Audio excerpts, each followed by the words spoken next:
제2과 세상 죄를 지고 가신 어린 양 예수.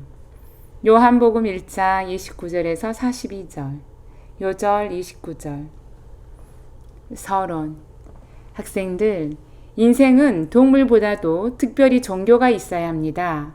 왜냐하면 하나님이 사람을 낼 때에 법을 내었습니다.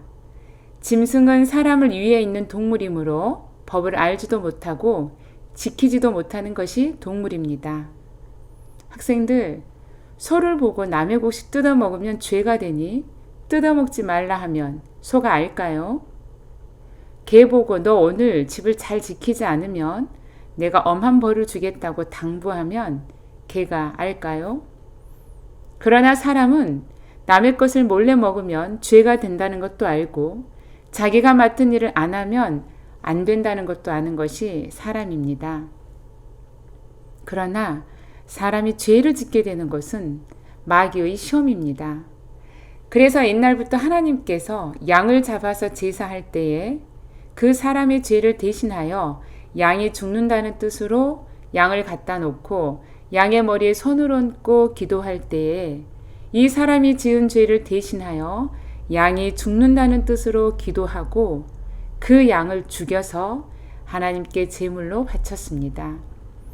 이것이 예수님이 세상에 오기 전에 있던 종교인데 이 종교는 하나님을 공경하는 종교입니다.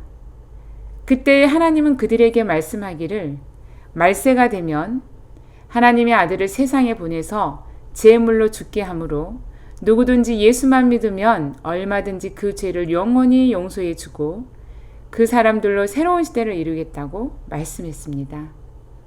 그러므로 예수님이 세상에 전도하러 나타날 때에 선지자 세례 요한은 세상 죄를 지고 가는 어린 양을 보라고 크게 외쳤던 것입니다.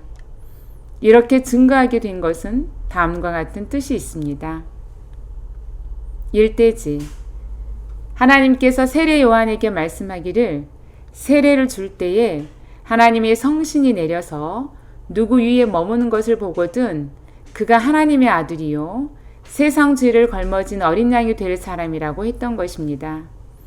그러므로 요한은 많은 사람에게 세례를 줄 때에 아무런 징조가 없었지만 예수님이 세례를 받고 물에서 올라올 때에 하나님의 성신이 비둘기같이 임함으로 분명히 하나님의 아들인 줄 알게 되는 동시에 하늘로부터 하나님의 음성이 들려오기를 이는 내 사랑하는 아들이요 가장 기뻐하는 자라고 하는 것이었습니다.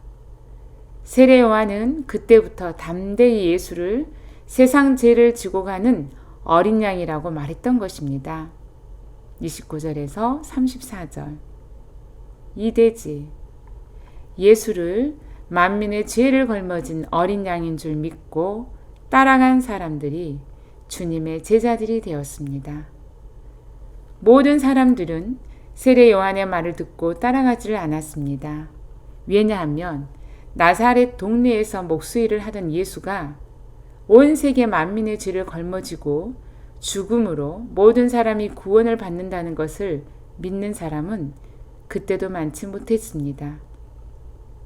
그러나 베드로, 안드레, 야고보, 요한 이런 사람들은 의심 없이 믿고 따라가므로 과연 요한의 증거대로 예수님이 십자가에서 만민을 위하여 죽었다가 3일 만에 부활하여 40일 만에 승천하는 것을 볼 때에 참으로 그때 가서야 분명히 알았던 것입니다. 학생들도 예수님은 세상 죄를 지고 어린 양의 제물로 죽었다가 부활한 것을 믿으면 절대로 하나님이 버리지 않고 다 구원해서 새 시대로 보내는 것입니다. 묻는 말 1. 인간들이 왜 옛날부터 양을 잡아 제사를 드렸습니까? 2. 인간들이 어린 양 제물로 죽었다 부활하신 예수님을 믿으면 왜 죄사함을 받습니까? 3. 예수님이 세례를 받을 때에 하늘로부터 무슨 징조가 나타났습니까?